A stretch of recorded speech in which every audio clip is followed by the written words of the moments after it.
महोदय, मुझे यहाँ आने की खुशी है क्योंकि मैं हमेशा भारत के सांस्कृतिक संबंध बढ़ाने का इच्छुक रहा हूँ और केवल आसपास के पूर्व और पश्चिम के देशों तक ही नहीं बल्कि इनके बाहर के इस विशाल संसार भर में यह केवल सांस्कृतिक संबंध चाहने या उन्हें अच्छा समझने मात्र का ही प्रश्न नहीं है, बल्कि यह परिस्थिति की मांग का प्रश्न है जिसे अगर रोका न गया तो वह और बिगड़ेगी। मैं हृदय से आशा करता हूँ कि भारतीय सांस्कृतिक संबंध परिषद के निर्माण से हमारे देशवासियों और अन्य देशों के लोगों के बीच अधिक सद्भाव पैदा होगा। मेरे मन में एक बहुत बड़ी उलझन है और जिसका बहुत साफ तौर से मैं उल्लेख करना चाहूँगा। ये सारे बुनियादी प्रश्न इस चीज़ से उठते हैं कि दुनिया में हमारे चारों तरफ क्या हो रहा है।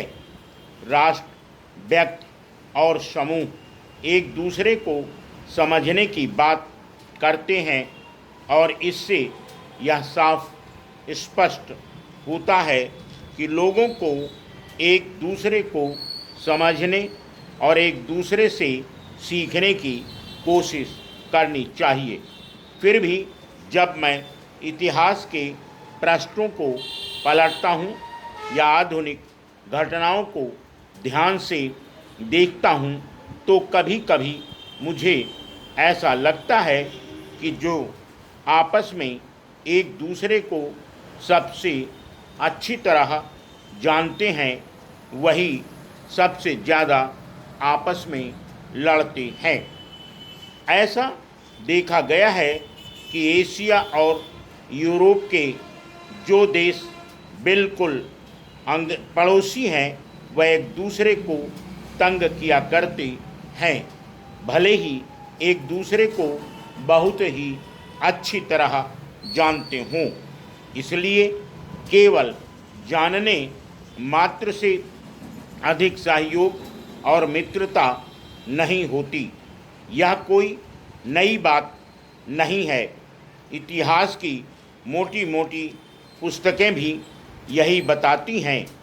तो क्या अब तक भिन्न भिन्न राष्ट्र गलती करते रहे हैं या इस प्रश्न की तरफ देखने के दृष्टिकोण में ही कोई गलती है या कहीं कोई ऐसी चीज़ नहीं हुई है जो होनी चाहिए थी।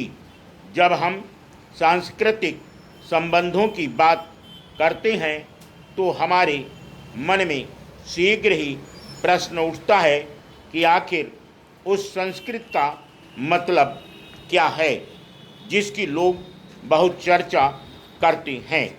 मुझे याद है कि जब मैं नवयुवक था तो मैंने जर्मन कल्चर और इसे जर्मन के लोगों द्वारा विजय और दूसरे तरीकों द्वारा फैलाने के प्रयत्नों के बारे में पढ़ा था।